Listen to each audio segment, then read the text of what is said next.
Hola, la clase de hoy está vinculada a esto que vemos aquí escrito, ese término que para muchos de ustedes es nuevo, que se denomina exodoncias. Las exodoncias como práctica quirúrgica es la cirugía más frecuente de realizar en el mundo odontológico, tal vez sea la cirugía más frecuentemente realizada en la humanidad. Y como cirugía, dijimos, no deja de estar vinculada a los contenidos teóricos que estuvimos viendo clases pasadas. Es decir, no está no relacionada con una cirugía. Es decir, que sigue los pasos operatorios de diéresis, exéresis y síntesis, con una diéresis, una exéresis y una síntesis particular, general, en cierto modo, pero particular en muchos de los usos para poder ejecutarla, que está en relación también con cosas que vimos anteriormente como la anatomía, en la que nosotros conociendo las piezas dentarias, sus formas radiculares, su mecanismo de anclaje en la apófisis alveolar y la inervación, irrigación de los maxilares y los accidentes o inserciones musculares de la zona en relación a las piezas dentarias, podemos empezar a vislumbrar las posibles complicaciones intra, las posibles complicaciones post que pueden acarrear estos tipos de intervenciones y cómo podemos hacer para facilitar las maniobras de uso. Definíamos entonces a las exodoncias como un acto quirúrgico, como un acto operatorio. Este acto también es un acto terapéutico, obviamente, que está incluida dentro de las maniobras de la cirugía bucomaxilofacial y que tiene como objetivo, mediante una técnica determinada y un instrumental característico, retirar completamente una pieza dentaria o una porción del mismo del lecho óseo que lo alberga dentro de la apófisis alveolar. Eso es lo que conocemos como exodoncia y que la podemos clasificar en términos solamente didácticos en una exodoncia que va a ser sencilla y una exodoncia que va a ser complicada. Cuando definimos que la exodoncia sencilla es aquella que se realiza con pasos cortos y cuando hacemos exodoncias complicadas tenemos que hacer algunas maniobras que también vimos en clases pasadas, como el levantamiento de un colgajo o otras maniobras de diéresis que me van a permitir facilitar o poder realizar la intervención quirúrgica. También tenemos encontrado aquí el término exodoncia atraumática. En realidad todas las exodoncias que nosotros realizamos, todos los procedimientos quirúrgicos que vayamos a realizar en cirugía bucal, deben ser cirugías atraumáticas. Ponemos acá el caso especial de los sectores anteriores, fundamentalmente el sector antero superior, porque con el advenimiento de la técnica implantológica tenemos que tener mayores recaudos en preservar ya sea todo el tejido blando como el tejido duro que rodea la porción radicular de nuestras piezas dentarias, de tal manera de poder garantizar resultados estéticos perdurables cuando el paciente desee reemplazar esa pieza dentaria que ahora le estamos eliminando por algún implante odontológico. No obstante, tenemos que tener bien claro que todas las cirugías que realizamos en la cátedra son cirugías atraumáticas, que algunas podrán ser un poco más sencillas y algunas requerirán de otras maniobras para simplificarlas y que tornan el acto operatorio un poco más complicado, pero que todas tienen que ser con el mínimo trauma que podemos generar. Y como cualquier otra práctica, la exodoncia tiene indicaciones, es decir, aquellos motivos que terminan decidiendo esta acción terapéutica de tener que eliminarla. Y son aquellas lesiones de caries que por muchos motivos no permitan su restauración o necrosis pulpares que no sean susceptibles a poderse realizar tratamientos endodónticos o que respondan en forma negativa. Aquella enfermedad periodontal avanzada, es decir, cuando ya no solo haya movilidad de clase 3, sino que también presenten movimientos de intrusión, o cuando la enfermedad periodontal afecte las piezas vecinas o la zona anatómica en la que ella está insertada que imposibilitaría después la colocación de un implante, aquellos casos de motivos de ortodoncia, motivos protéticos o motivos estéticos en las que una pieza dentaria haya que eliminarla, fracturas radiculares, fundamentalmente las verticales que no tienen otro tipo de terapéutica, o algunas horizontales que ya vamos a ver en endodoncia o cuando veamos cirugía apical. Obviamente piezas relacionadas con lesiones de los maxilares, lesiones quísticas, lesiones tumorales, inclusiones secundarias producidas por malposición dentaria, o piezas supernumerarias o piezas retenidas que estén dando algún síntoma o que sean de indicación de exodoncia. Los casos más típicos dijimos, aquellas lesiones de caries que no puedan ser restauradas por otros medios terapéuticos, cuando haya manifestaciones pulpares que no puedan ser solucionadas con tratamientos endodónticos, o aquellas situaciones de enfermedad periodontal con movilidad muy marcada o con movimientos de intrusión que requieran de tratamientos quirúrgicos radicales como la exodoncia. También dijimos motivos de ortodoncia, es decir, cuando el tratamiento ortodóntico así lo indique, para generar espacios, piezas dentarias que no están incluidas en los tratamientos requieran de ser eliminadas para mejorar los espacios en aquellas clase 2 o apiñamientos muy marcados. Con esto solo debemos decir que la indicación en estos casos debe ser por escrita, ya que el ortodoncista es responsable del tratamiento ortodóntico, y es en definitiva quien decide o prescribe el tipo de cirugía y la pieza en cuestión a realizar, y eso es siempre conveniente que lo tengamos por escrito, firmado y sellado por el ortodoncista y adosado a nuestra historia clínica. O cuando realizamos exodoncias por cuestiones de estética, en aquellas situaciones que nuestro paciente no va a usar ortodoncia, pero hay alguna pieza dentaria que puede o lacerar los tejidos o que simplemente al eliminarla mejore la situación estética de nuestros pacientes, o aquellos procesos que no tienen forma de poder ser restauradas por vía endodóntica o por vía apical, en algo que se llama la cirugía apical, que vamos a ver algunas sesiones más adelante. También hay algunas indicaciones ortodónticas que están en relación a piezas dentarias incluidas, retenidas, que no puedan ser liberadas y colocadas nuevamente en la arcada, así que se prescribe su eliminación, su exodoncia. A veces por motivos protéticos, es decir, cuando vayamos a realizar o cirugía implantológica o prótesis parciales removibles para mejorar los planos de oclusión, cuando aquellas piezas dentarias invadan el plano de oclusión de tal manera de que no permitan correctamente la realización de nuestras prótesis, también están indicadas las exodoncias, incluso a veces en piezas dentarias que se las ve sana, pero que imposibilitarían los tratamientos odontológicos integrales. Las fracturas verticales terminan siendo una etiología que casi siempre genera la indicación de exodoncia de esa pieza dentaria.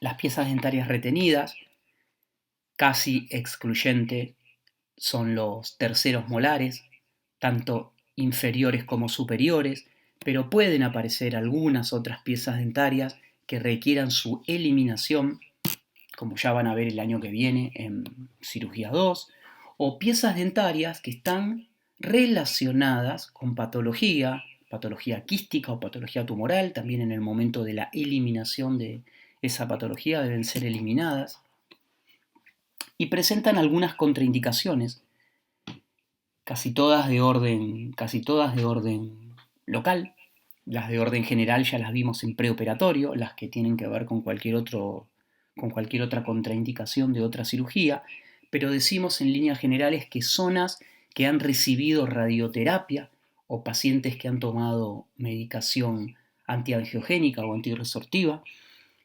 requieren de tratamientos previos, requieren de tratamientos de prevención, ya que la eliminación posterior a la administración de estos tratamientos pueden generar, como vamos a ver en la clase de complicaciones posoperatorias, alteración en la cicatrización de los rebordes alveolares.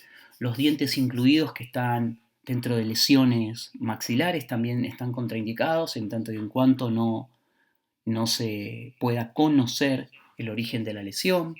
Y también se habla de algunos procesos agudos en la cavidad bucal que contraindicarían cualquier otro tipo de intervención, como son las gingivitis ulceronecrotizantes, una enfermedad periodontal que afecta fundamentalmente la papila, o la gingivostomatitis herpética, una enfermedad viral que puede estar generando una necrosis también relacionada a la porción gingival de las piezas dentarias.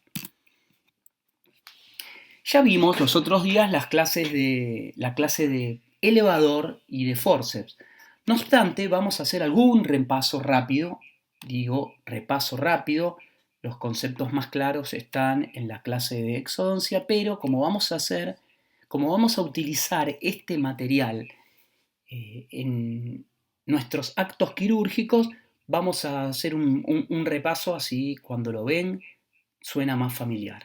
Recuerdan que las pinzas tanto de maxilar superior como las de maxilar superior tenían una forma distinta, una forma predeterminada. Las de maxilar inferior tenían una angulación entre las ramas y la bisagra con la parte activa de 90 grados en líneas generales, y las de maxilar superior eran más bien rectas.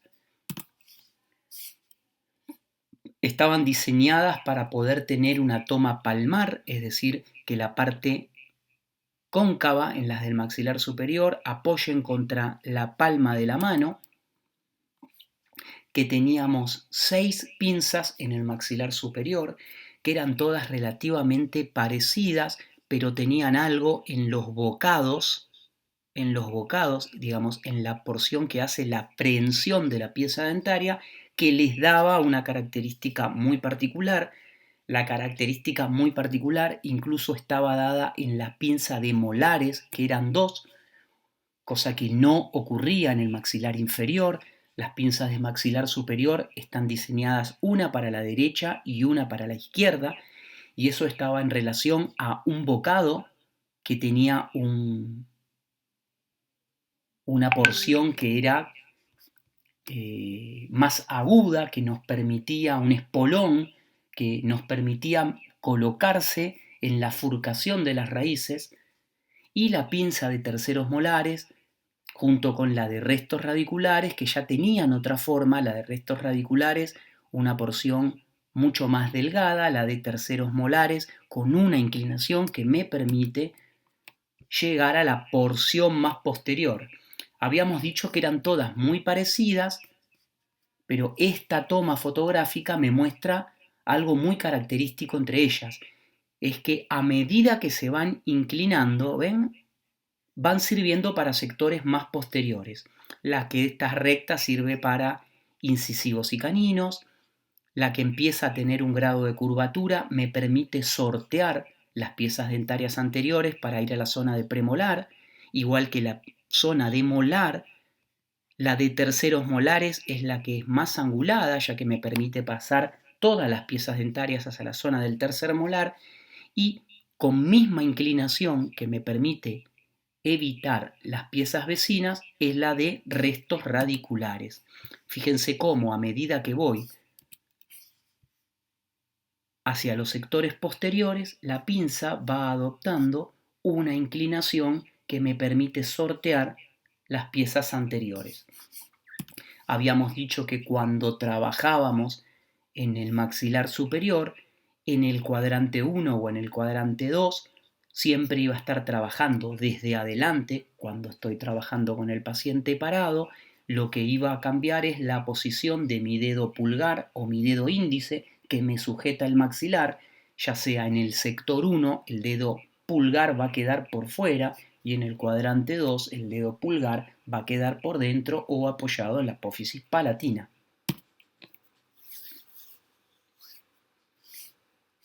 Recuerden, para tener un dato característico a tener en cuenta, en el maxilar superior, a diferencia de lo que pasa en el inferior, en el superior existe un bocado que puede estar en la porción derecha o en la porción izquierda y que me va a dar la utilización ya sea en la pieza 26 o 27 y cuando el espolón se encuentra del otro lado va a ser utilizada en la pieza 16 o 17. Eso no pasa en las pinzas de maxilar inferior, que tienen los dos bocados, una para cada raíz. En la de maxilar superior hay que aprender, como dice la diapositiva, a leer los bocados de la pinza. En el maxilar inferior tenemos 5 pinzas, la de incisivos, la de restos radiculares, que dijimos que era muy parecida a la de incisivos, pero tenía la particularidad de que los bocados se ponían en contacto, en la de incisivos no. La de premolares y caninos, que era muy parecida, pero tenían los bocados más grandes, porque el objetivo era sacar una pieza dentaria con otra contextura física. La de los molares, que es muy parecida a la de los premolares, pero tiene la característica de los dos espolones, una para entrar en cada fulcrum, en cada fulcación, ya sea por vestibular o por lingual. Las piezas posteriores inferiores tienen 2 raíces, y la de terceros molares, que sí adopta otra disposición anatómica, está también en relación con 2 espolones, por eso no la podemos confundir con la de maxilar superior, nunca. Tiene 2 espolones, uno en cada bocado, y tiene una disposición distinta porque entra de frente. Ya van a ver en algún caso clínico cómo lo podemos ver. Y recordábamos, a diferencia de el maxilar superior, el cuadrante 4 se trabaja desde atrás. El cuadrante 3 y los sectores anteriores puede trabajarse de adelante y también cambia, como vemos acá, la disposición de las piezas dentarias, de las manos para sujetar los rebordes alveolares en el momento de la exodoncia. Cuando trabajo en el cuadrante 4, el dedo pulgar siempre va a quedar por lingual del reborde, y cuando trabajo en el sector anterior o en el cuadrante 4 o en el cuadrante 3, lo que voy a hacer es trabajar con el dedo mayor y con el dedo índice, y el dedo pulgar lo que hace es sujetar la basal mandibular.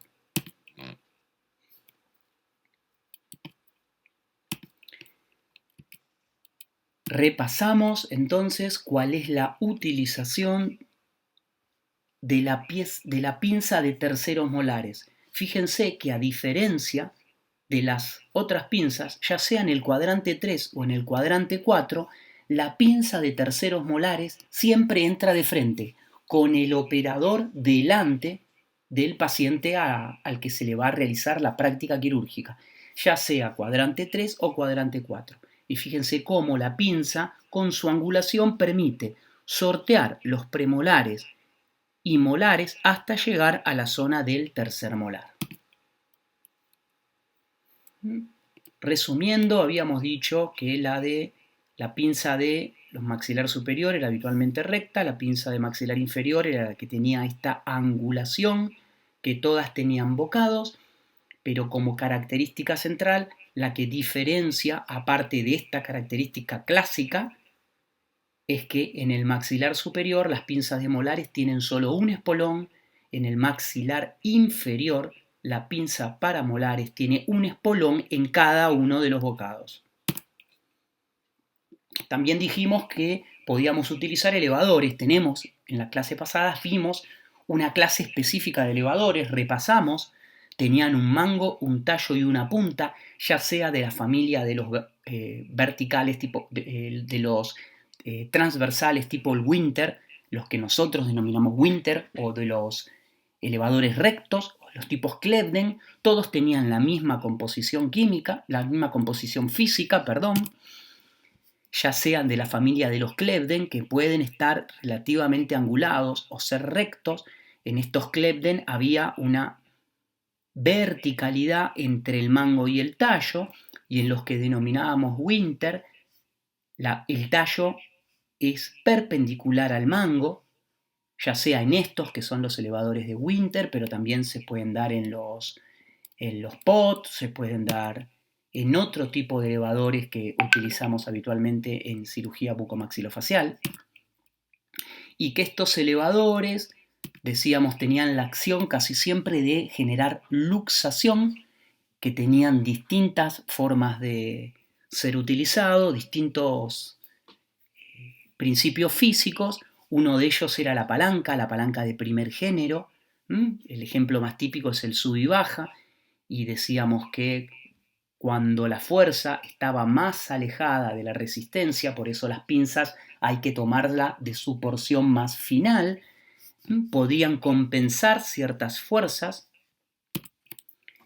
o en aquella palanca de segundo género, como el caso más típico es el de la carretilla cargada, ya lo vamos a ver igual en ejemplos clínicos, donde la potencia, la fuerza, está cerca de la resistencia de lo que tendríamos que sacar, y el punto de apoyo está más distal, a diferencia de lo que ocurría en una palanca de primer género.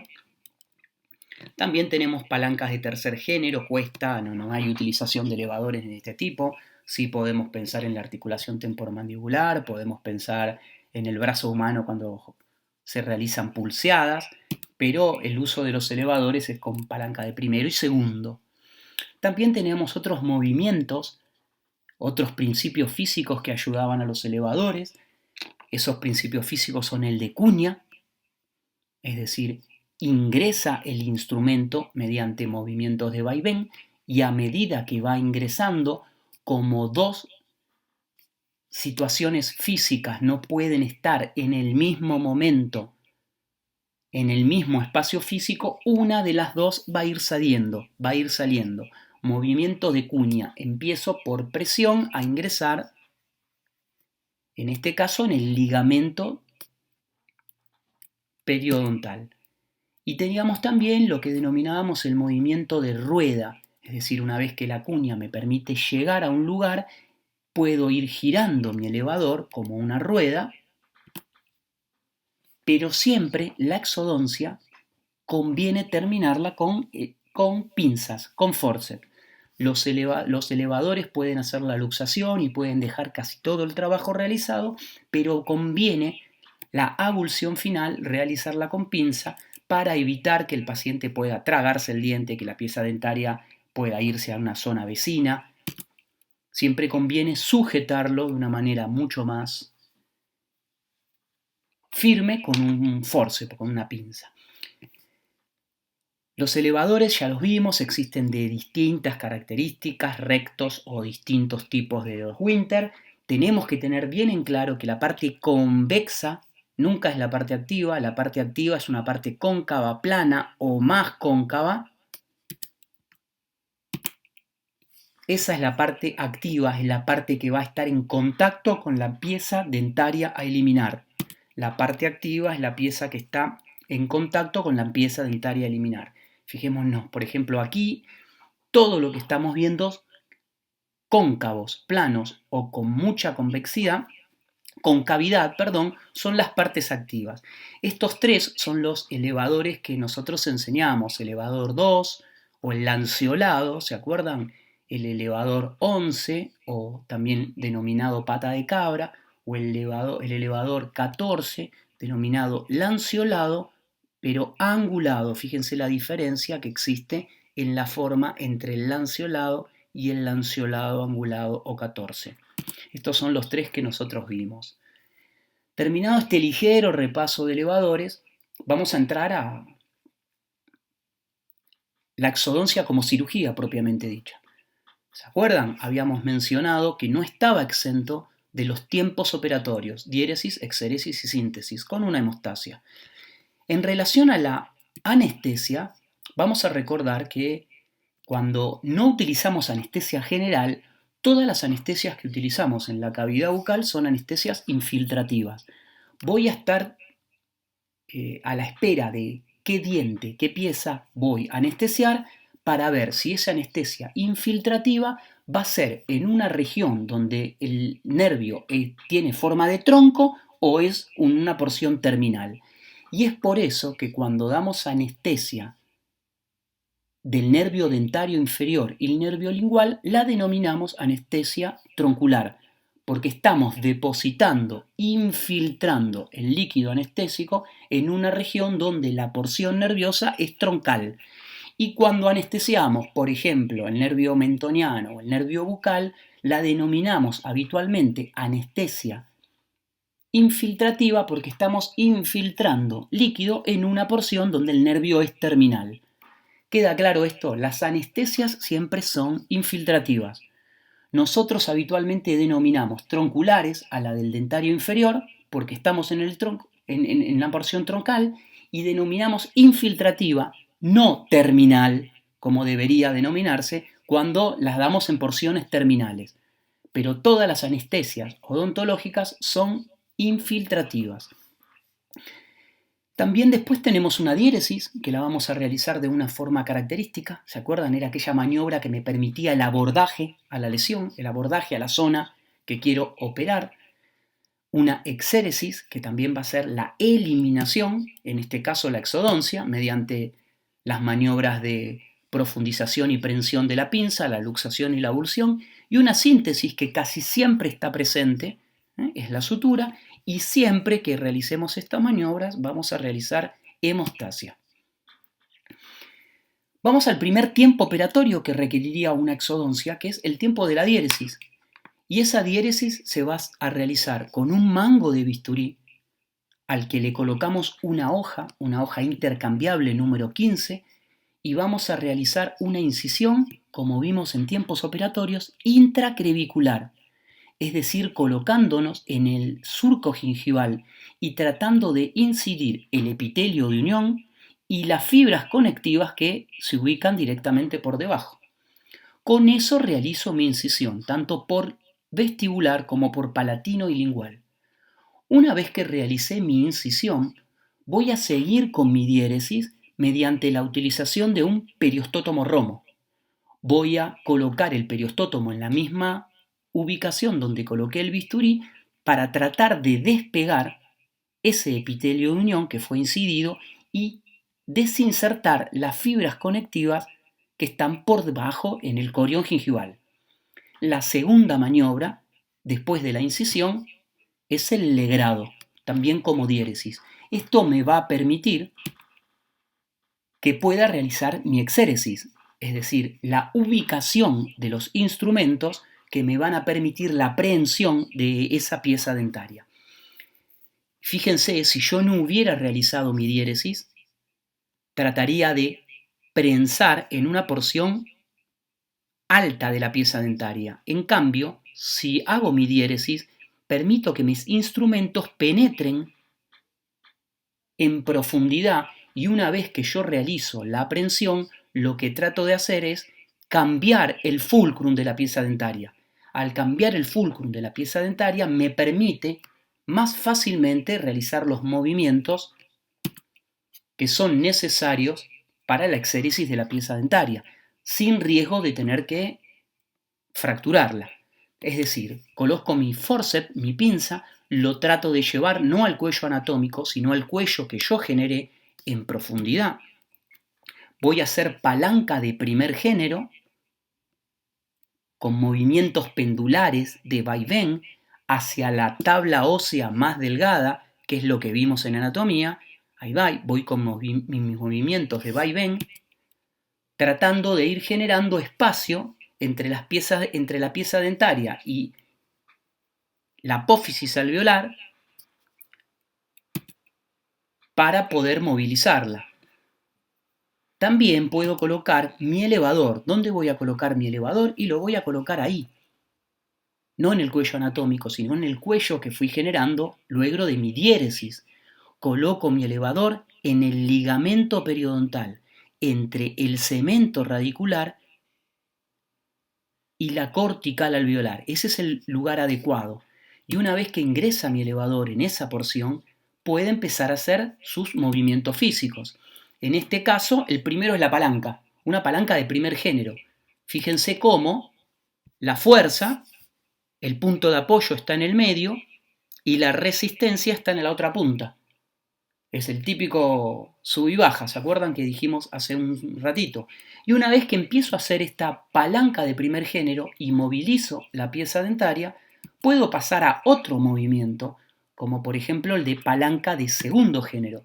Fíjense en esto donde el punto de apoyo, como en la carretilla, ¿se acordaban?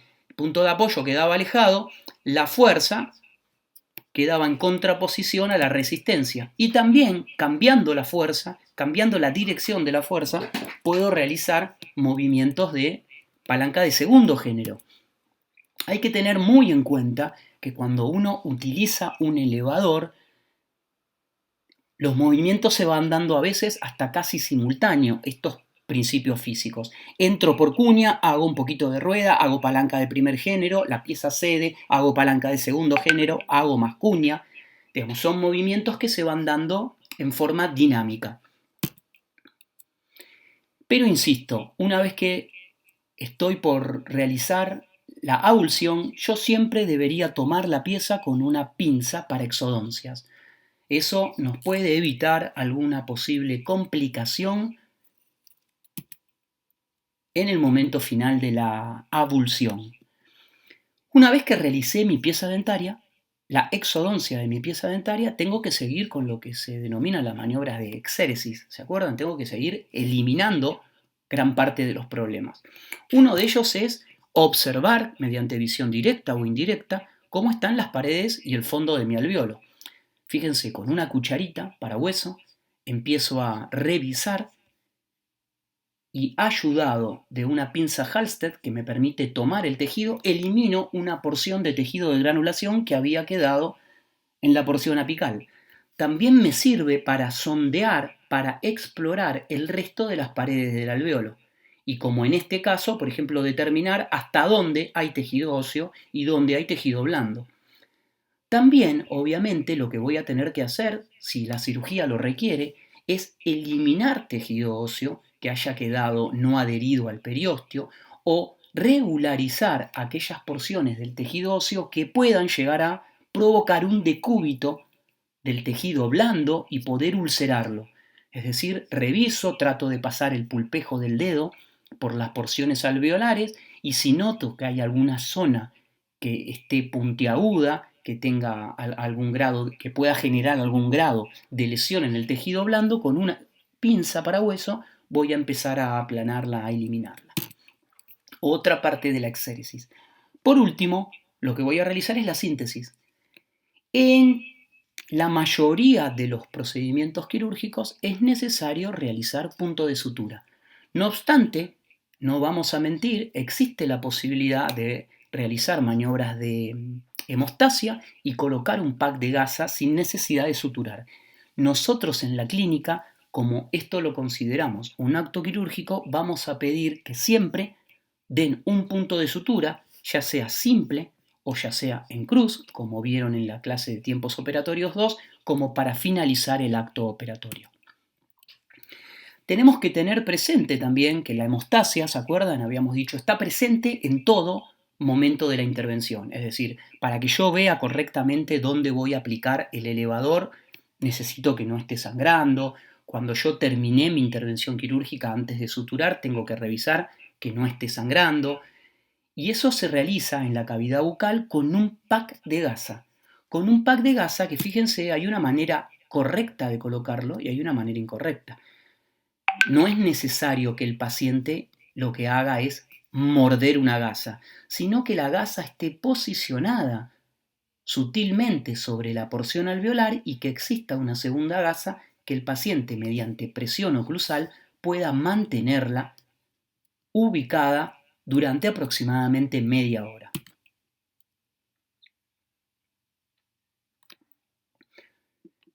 Una vez explicado esto, vamos a ver algunos casos de exodoncia, de ejemplos, antes de pasar a exodoncia complicada, que va a ser en el otro módulo. Por ejemplo, vamos a analizar alguna situación clínica como esta que tenemos aquí. Fíjense, un paciente con muchas piezas para realizar exodoncias metidas dentro de un plan odontológico integral. Lo que voy a hacer primero es el tiempo de la anestesia. Vamos a dar anestesia del nervio dentario anterior, infiltrativa terminal y del nervio nasopalatino. Una vez que hayan manifestado los síntomas de que la anestesia fue efectiva, voy a realizar mi diéresis. Fíjense, mi diéresis con una incisión intracrevicular, con el bisturí metido dentro del surco gingival. Completo mi diéresis mediante una maniobra de legrado con mi periostótomo romo, también siguiendo toda la circunferencia del cuello dentario, de la pieza dentaria. Ya para ese momento, de acuerdo a lo que me dijo mi planificación, mi estrategia quirúrgica, yo ya sé que voy a utilizar un elevador, en este caso, por ser una pieza uniradicular del sector antero superior, un elevador recto que mediante movimientos de cuña y después palanca de primer género empiezan a luxar la pieza dentaria, y como es una pieza dentaria en resto radicular, con una pinza de restos agarrándola lo más apical posible, empiezo a realizar movimientos de vaivén y movimientos rotatorios, ya que son piezas, dijimos, las anterosuperiores con una forma cilíndrica, hasta realizar la abulsión completa de esa pieza. Una vez realizada la abulsión completa, empiezo también a realizar la toilette de la herida para finalización de los tiempos de exéresis. Empiezo a sondear con una cuchara para hueso todas mis tablas óseas, mi porción apical, sondeo a ver si el fondo de la cavidad está duro o está blando. Si está blando, en mi radiografía voy a ir a buscar algún proceso apical o cercanía con elementos nobles, con la fosa nasal, con el seno maxilar. Si la radiografía me indica un proceso, lo tengo que encontrar, si no salió adherido a la pieza dentaria y lo tengo que ir disecando para eliminarlo. Si mi radiografía me muestra que estoy cerca del seno maxilar, tengo que tener cuidado de si con mi elemento no estoy tocando la membrana del seno maxilar y no un proceso si la radiografía no me lo muestra. Para finalizar voy a hacer el tiempo de la síntesis, voy a dar un punto, en este caso un punto simple, y colocando gasa, un pack de gasa que el paciente va a mantener a presión oclusal, completo mi intervención con el tiempo de la hemostasia. Dijimos, para este tipo de intervención habíamos utilizado una pinza de restos superiores y previamente habíamos luxado con un elevador recto. Vamos a ver otra situación clínica en la que, como vimos en las clases pasadas, analizo perfectamente la radiografía, me fijo las piezas vecinas, a ver qué daño puedo causar a las piezas vecinas en el momento de realizar la exéresis, y lo mismo, un premolar superior. Lo que voy a realizar es mi incisión intracrevicular, mi legrado como maniobras de diéresis. Una vez que separé el ligamento periodontal, voy a utilizar un elevador recto con movimientos de cuña y palanca de primer género para luego, mediante la toma con una pinza de restos superiores, realizar la abulsión. Elevador recto para luxar, pinza para restos superiores para eliminar y abulsionar. Pero cuando las piezas dentarias están completas, puedo utilizar directamente la pinza de la pieza que corresponde. Fíjense este caso, que es el que vimos anteriormente para cuando vimos indicaciones de la exodoncia. ¿Recuerdan? Tenemos un caso en el que vamos a realizar la exodoncia directamente con forceps, con la pinza, ya sea pinza de maxilar inferior o pinza para maxilar superior. Puedo realizar también alguna maniobra de luxación mediante un elevador recto, pero en líneas generales, cuando la pieza está completa o tiene mayor parte de ella, de su porción coronaria y no corre riesgo de que pueda ser fracturada, puedo utilizar directamente una pinza. Vamos a otra situación clínica, en una exodoncia sencilla también. Anestesia del nervio dentario medio y parte del nervio dentario posterior, anestesia del nervio palatino anterior, incisión intracrevicular, legrado con periostótomo romo, que circunscribe todo la circunferencia de la pieza dentaria, coloco un elevador recto que va a realizar movimientos de cuña, palanca de primer género, y cuando obtengo algo de luxación, con una pinza voy a realizar la exéresis, una pinza de premolares. Fíjense cómo el premolar todavía tiene gran parte de su estructura coronaria. Realizo la toilette de la herida, verifico el fondo del alveolos, las paredes, voy a dar mi punto simple, coloco mi pack compresivo local. Dijimos, puedo utilizar también pinzas de la pieza dentaria adecuada. Vamos para otro caso de maxilar superior. Anestesiando los nervios dentarios posteriores y palatino anterior, voy a realizar la incisión intracrevicular en toda la periferia de la pieza dentaria. Voy a realizar mi legrado con periostótomo romo. Fíjense cómo el periostótomo, que era un instrumento que tenía una parte convexa y una parte cóncava o plana, la parte cóncava o plana es en este caso la que queda siempre en contacto con la pieza dentaria, y la parte convexa es la parte que queda en contacto con el tejido blando que quiero separar. Una vez que los separé, voy a colocar un elevador recto. Miren, en este caso hicimos una extracción con elevador. ¿Se acuerdan? Una de las formas de poder realizar exodoncia es con elevador recto. Otra situación clínica en la que vamos a hacer el mismo procedimiento. Anestesia, incisión intracrevicular, legrado con periostótomo romo,